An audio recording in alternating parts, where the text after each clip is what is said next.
안녕하세요.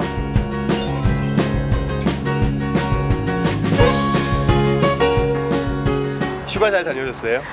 저는 아직 못 갔어요. 저는 휴가 잘 다녀왔습니다. 어디로 다녀오셨어요? 저는 그 캠핑을 다녀왔어요. 산과 강과 들을 넘어서 네. 저희들만의 조그만 아늑한 곳으로 갔다 왔죠. 취사 금지인데 갔다 오신 건 아니시죠? 아이스박스가 잘 발달되어 있어가지고 네. 예, 그거를 싸가지고 가면 됩니다. 그럼 아이스박스 새로 사신 건가요? 와이프가 알면 안 되는데? 김 변호사님이 선물로 주셨습니다. 네, 제가 드렸습니다. 네. 김 변호사님은 모르지만 김 변호사님이 주셨습니다. 네.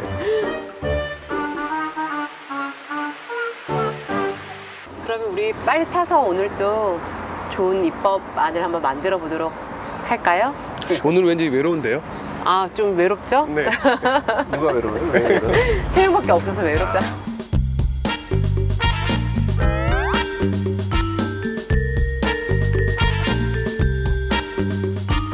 들어가시죠.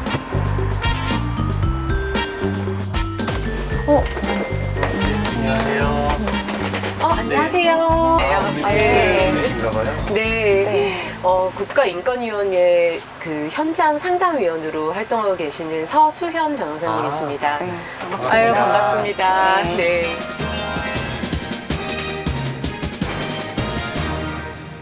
달려라 입법카에 실제로 오게 돼서 너무 영광이고 여러분들 뵙게 돼서 너무 반갑습니다.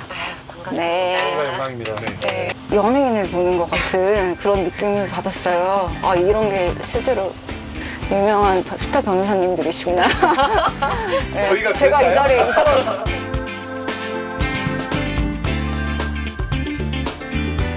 서수현 변호사님이랑 함께 달려라 입법카 한번 달려보도록 할까요? 네, 좋습니다. 가시죠. 달려봅시다. 네.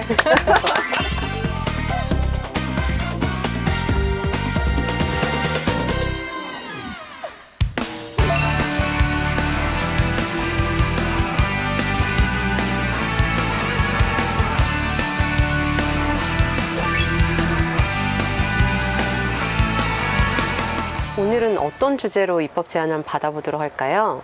최근에 그 인천국제공항에서 그 비정규직들을 이제 정규직으로 전환하는 과정에서 좀 논란이 좀 있거든요. 네. 그래서 비정규직 분들에 대한 그 처우 문제에서 이제 또 그 아예 이제 비정규직 자체에 들어가지 못하신 그 취업 준비생들과의 형평성 차이 문제라던가 평등에 관한 이슈가 좀 크게 부각되고 있더라고요. 네. 그 평등에 관한 주제를 한번 오늘 라이브 주제로 하는 건 어떨까 싶어요. 생각 많이 하고 오신 것 같아요. 네. 기회의 평등이냐 아니면 결과의 평등이냐 뭐 이런 거가 논란이 되고 있죠. 그 평등의 의미에 대해서 변호사님이 오늘 라이브 방송을 보고 계시는 시청자분들에게 그 키워드를 한번 말씀해 주시는 게 어떨까요? 제가 그 정도로 부각되는 건가요? 네, 한번 해주시죠. 오늘 주인공은 나야 나. 오늘의 입법 키워드는 평등입니다.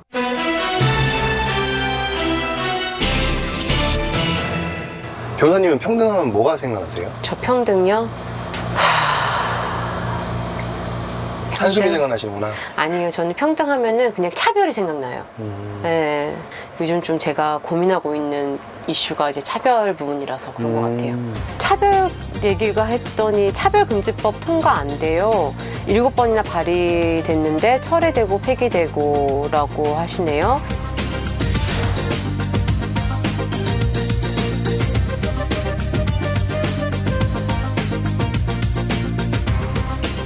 차별금지법의 그 지향점은 헌법 11조 1항에 의한 평등인 것 같아요. 모든 국민은 법 앞에 평등하다. 근데 여기서 말하는 가장 중요한 거는 국민은 누구나 어느 부분에 있어서는 소수자가 될 수 있다라는 측면인 것 같거든요. 저도 그 어릴 때는 이제 조부모 밑에서 자랐으니까 일반적인 그 부모님 밑에서 자라는 부분에 있어서는 굉장히 소수자였고요. 이런 부분에 있어서 알게 모르게 차별을 좀 받아왔거든요. 외국 노동자로 오셨다가 한국에서 뭐 결혼하셔서 국적을 취득하셨던 분들이라던가 단순히 사회적 신분 때문에 차별을 받는 건 조금 문제가 있어 보여요. 그래서 이런 부분에 있어서 입법 목적이 꼭 필요한 게 아닌가라고 저는 생각하고 있습니다. 차별금지법에 따르면 그 실효성을 보장하기 위해서 국가인권위에서는 시정명령을 내릴 수 있고요. 또 위반자에 대해서는 조금 강제하기 위해서 이행강제금 등까지는 부과할 수 있고요. 또한 차별이 재반복되는 경우에는 징역형이나 벌금형으로까지도 처벌할 수 있습니다. 그러니까 정말 작은 차이가 차별을 만드는 그런 이제 사회 문화적인 그런 것들은 좀 없어져야 되지 않을까.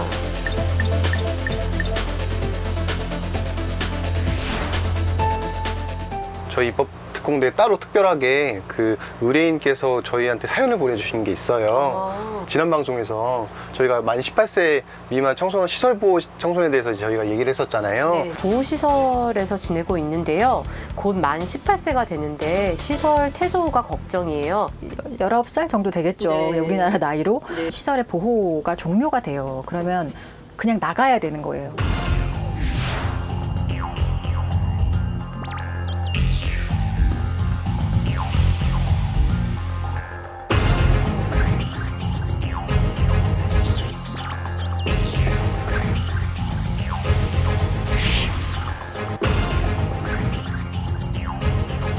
방송을 보시고 저희한테 연락을 주신 분이 있어요. 아,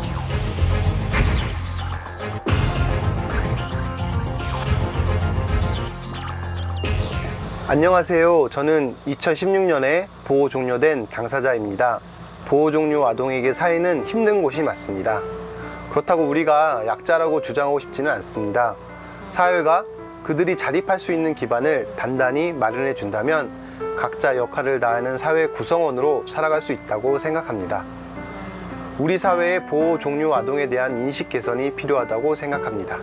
입법 특공대를 직접 만나 보호 종료 아동의 현실에 대해 구체적인 이야기를 나누고도 싶습니다. 사회구성원으로 뭐 차별적인 인식도 있고 하다 보니까 그런 것들에 대한 얘기가 아닌가 싶은데 편견을 갖고 바라보기보다는 좀 어떤 문제가 있는지 한번 들어보고 문제가 있으면 입법에 반영하고 이런 게 필요하지 않을까 생각되네요. 특별히 사연을 주셨으니까 저희 한번 가서 들어봤으면 좋겠습니다. 네, 그럼 잘 다녀오세요. 네, 다녀오겠습니다. 네. 네.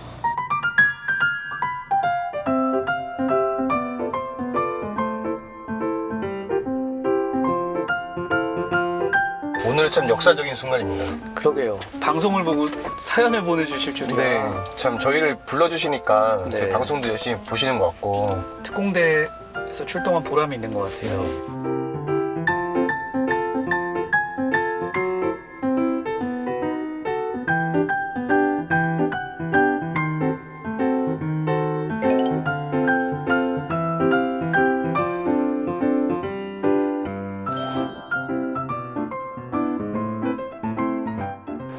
네, 안녕하세요. 안녕하세요. 저희한테 사연 주신 분 맞죠? 네, 맞습니다. 예, 만나서 반갑습니다. 맞습니다.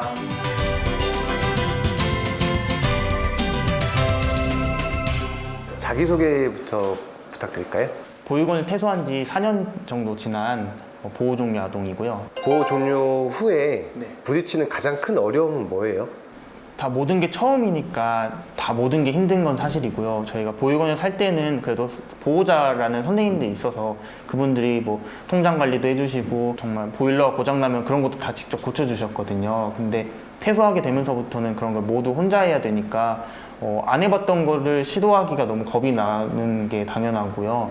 그런 어려움들이 있을 때 또 도움을 구할 사람들이 없어서 조금 힘들더라고요. 저 같은 경우에는 집에 불이 날 뻔히 한 적이 있는데 그런 거를 불이 날 뻔한 상황에서 누구한테 물어봐야 될지 모르겠더라고요. 그런 어려움들이 좀 많았던 것 같아요. 지금 만 18세가 되면 보호가 종료되잖아요. 네. 그 나이 기준에 대해서는 어떻게 생각하세요? 가정에서 자란 친구들도 막 20살 이제 대학에 진학한다거나 취업을 할 나이가 되면은 자립을 하고 싶어하는 친구들도 있잖아요. 제 주변에서는 대학생이 되자마자 자취하는 친구들도 있었거든요. 저희 보호종료 아동들도 똑같거든요. 그래서 퇴소를 하고 나서 더 있고 싶은 친구들도 있고 아니면 그냥 바로 그 보육원에 떠나고 싶어하는 친구들도 있거든요. 그래서 그런 나이 기준이 좀 연장이 된다고 하면은 그 친구들의 선택에 맡겨주면 좋겠다라는 생각을 하고 있습니다. 정착금이 목돈으로 나오는 건 일시금으로 처음에 한 번 나오는 거죠? 500만 원 가지고 나와서 자립수당 20만 원씩 30만 원씩 받으면서 살아간다는 게 돈은 많지 않다고 생각을 해요. 그래도 그나마 요새 많아지고 있는 추세고요. 근데 제가 생각하기에는 그런 경제적인 지원, 주거적인 지원도 필요하지만 심리적인 지원들이 사실 별로 없어요. 이번에 지금 보건복지부에서 보호종료 아동을 위한 심리 지원이 있었지만 그것도 신청 기간에 그 아동들이 신청을 해야만 받을 수 있는 거고 심리적인 문제는 언제든지 발생할 수 있는 거잖아요. 그때 자기한테 고민이 있고 심리적 문제가 있을 때 찾아갈 수 있는 곳도 없고 지원을 받을 수 있는 것도 없다 보니까 그런 쪽으로는 조금 아직 부족하지 않나라는 생각을 하고 있어요. 안녕하세요. 18 어른 신선입니다. 저는 보육원에서 자랐습니다. 이 말을 할 때면 늘 듣는 말이 있는데요. 너는 보육원 출신 안 같아. 사람들이 생각하는 보육원 출신 같은 건 뭐지? 보육원 출신도 보통의 청춘들과 다르지 않습니다. 저는 18 어른 캠페인을 통해 우리들의 진짜 이야기를 전하고 있습니다.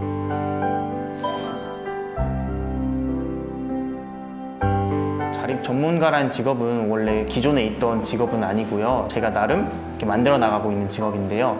제가 처음 보육원을 나왔을 때는 사실 제 주변에는 도움을 준다거나 이런 분들은 별로 없었어요. 그러다가 한 1, 2년 후 혼자 제가 고민을 하고 있을 때쯤 같은 보육원 퇴소한 선배들이 자기도 이제 그런 경험을 했으니까 너한테 알려주겠다라는 이야기를 해줬거든요. 그 도움이 너무 좋더라고요.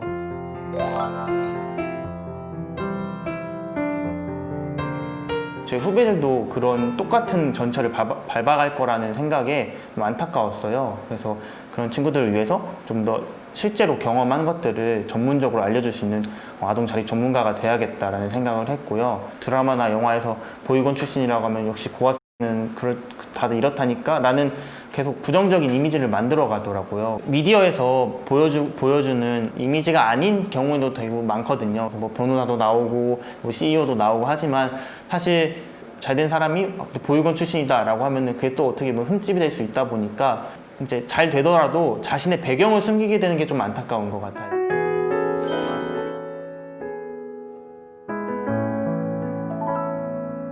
만 18세에 보호 종료가 된다는 연령 기준은 너무 낮은 것 같아서 그걸 좀 상향 조정하되 그들이 선택할 수 있는 선택지를 줬으면 좋겠다라고 생각을 합니다. 도움이 필요할 때 도움을 손길 요청할 수 있는 그런 곳이 있었으면 좋겠고요. 무엇보다도 이런 입법 과정도 중요하지만 많은 사람들이 더 따뜻한 관심으로 바라봐줬으면 좋겠다라는 생각을 이야기하고 싶습니다.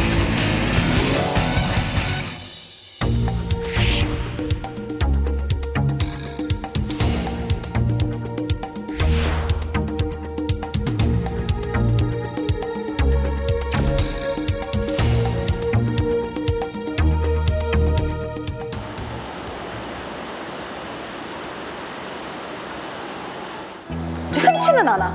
근데 본 적 있어? 많이 보지? 내가 했지만 저거 어머였어요. 또 어떤 혹시 안 좋은 시선이나 무시한다는 걸 느끼게 됐어?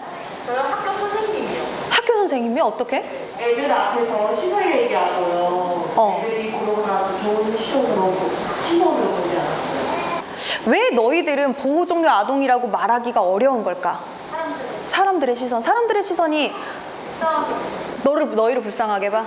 학교 다닐 때 직접 막 시설까지 쫓아와가지고 구하라고 그리고 반에서도 구하라고 때리고 로 표현하고 그리고 범죄 사건이나 기사에 보면 느낌 안 나지? 아버지도 있는데 근데 저 같은 경우는 교육을 잘 못 받고 나온 것 같아요. 그래서 나왔을 때 LH 제도에 대해서도 전혀 몰랐었고 모르는 것이 되게 많았었던 것 같아요. 나왔을 때. 막 이제 시설에서 퇴소했을 땐 돈이 좀 많았어요. 친구들이랑 놀고 술 마시고 이렇게 지내다가 이제 돈도 다 써버리고 집도 관리비도 비싼데 살다 보니까 이제 그때서야 느끼게 된 거죠. 20살 이제 끝나갈 때쯤 그때서야 느꼈어요. 시설 안에서 모든 보호를 받잖아요. 선생님들이 다 해주시고 그러다 보니까 스스로 할 수 있는 그 능력이 좀 더 적어진다고 해야 되나? 좀 더 사회생활에 더 많이 부딪혀 볼 수 있는 기회가 있었으면 좋겠어요.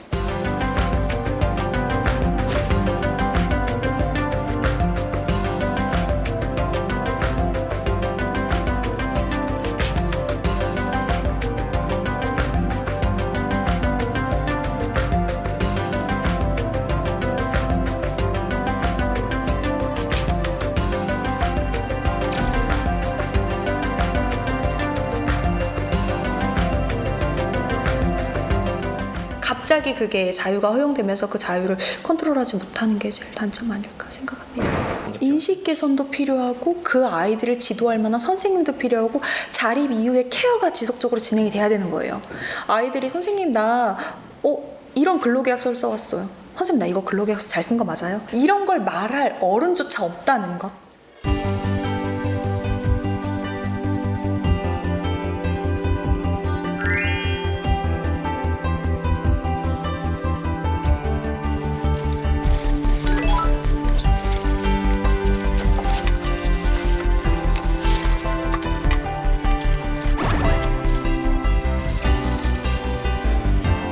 사실 이제 보호 종류 아동인데요. 저와 같은 친구들, 이제 보육원에서 퇴소한 친구들을 고용하고 또 그 친구들을 식물을 통해서 치유시켜주고 돕고 싶은 친구들이 모인 회사가 거든요.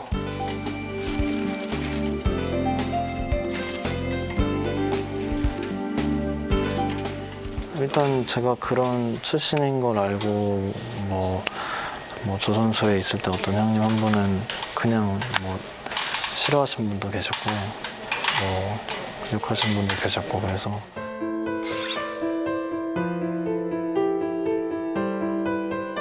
저 보육원 출신이고 이렇게 살았어요 막 이렇게 이야기를 하기도 쉽지 않고 다 같은 처지의 친구들이니까 서로 이해하고 서로의 이야기를 들으면서 치유되는 부분들이 있어서 상처들이 그래서 좋은 것 같아요.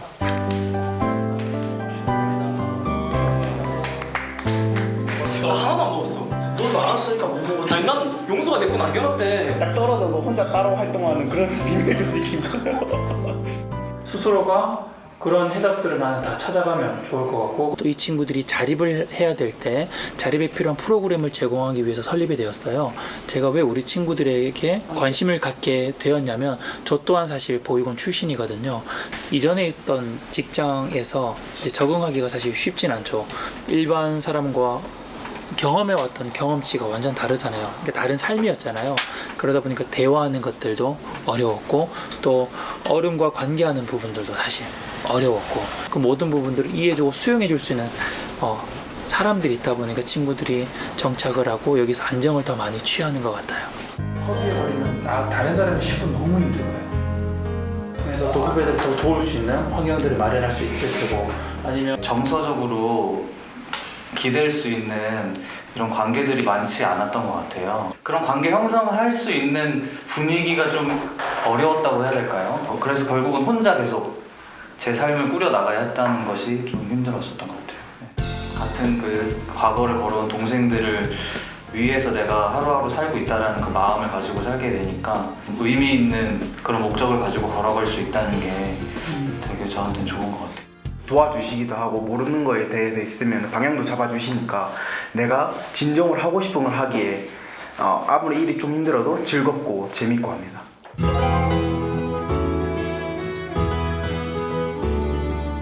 우리나라의 보호 종료 연령이 만 18세로 규정되어 있어요. 근데 이것은 외국과 비교해 봤을 때 약간 이례적으로 낮다라고 볼 수 있거든요. 예를 들자면 일본은 20세고요. 미국, 영국, 프랑스, 독일은 21살.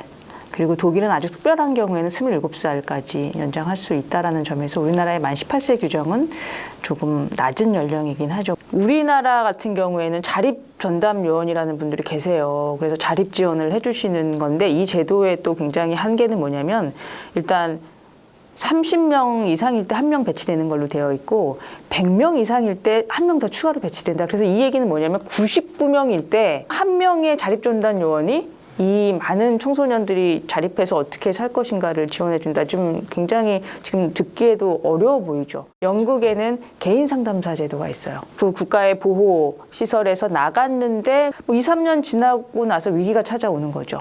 어려움이 있을 때 영국에서는 무려 25살까지 개인 상담사 지원 제도를 이용할 수 있습니다. 지금 당신이 받을 수 있는 지원 제도가 이러이러한 것들이 있다. 그것에 연계해 주겠다라는 매우 훌륭한 제도를 갖추고 있는 곳이 있거든요. 그러한 제도들을 우리도 조금 적용해 볼 필요가 있다라는 생각이 듭니다.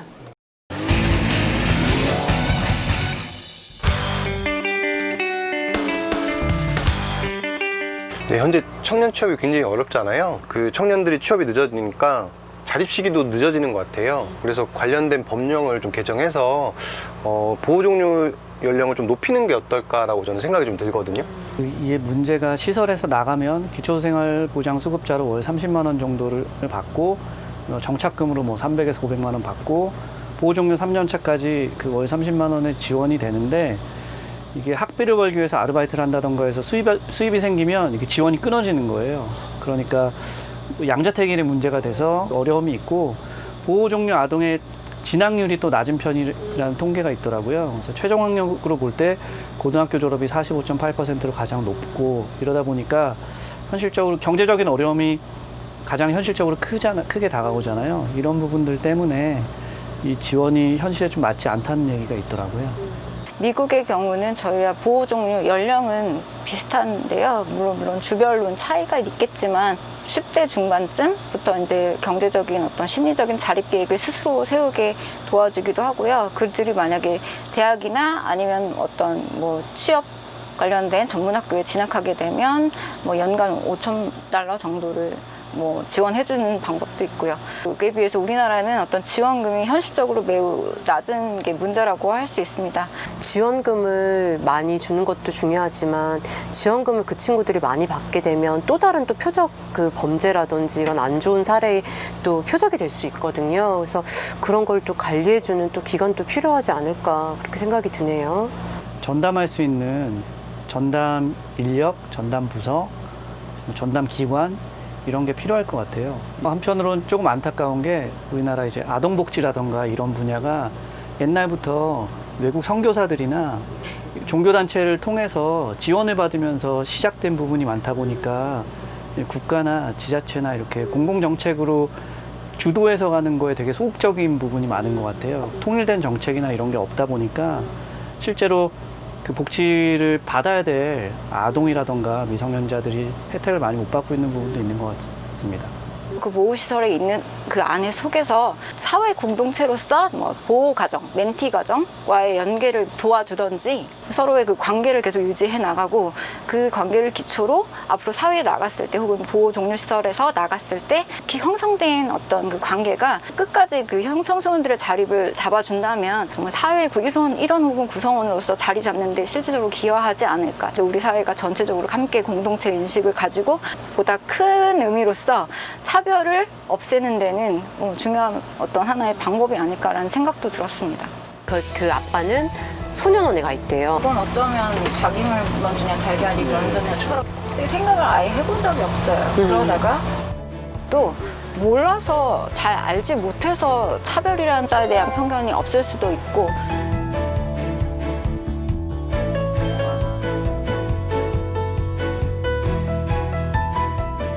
그럼 정리된 법안을 한번 설명 좀 해주시겠어요? 크게 세 가지가 되는데요. 첫 번째는 그 보호 종료 연령을 현행 18세에서 민법상 미성년이 끝나 종료되는 나이로 상향하는 부분하고요. 지원금을 좀 확대하고 그 내용도 좀 세부적으로 더 추가하는 부분하고 마지막은 보호 종료 아동을 자립 전문가들로부터 경제적, 심리적 지원을 받을 수 있도록 하는 부분을 담았습니다. 저희가 국회에 이 입법안을 잘 전달하도록 하겠습니다. 오늘 함께 해주셔서 정말 감사합니다.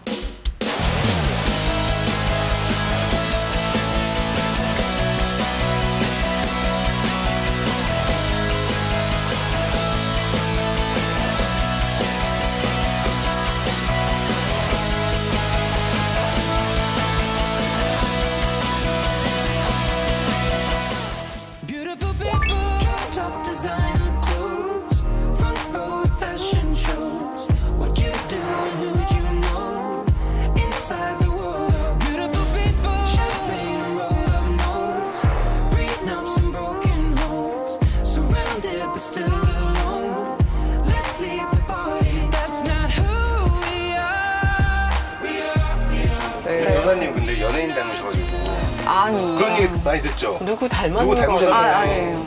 여자 네, 남자가 끝나기 전에 생각해낼게요. 아, 네. 네. 아이돌 쪽인가요? 물론 네, 자주 나와야겠네요. True for hours last night and we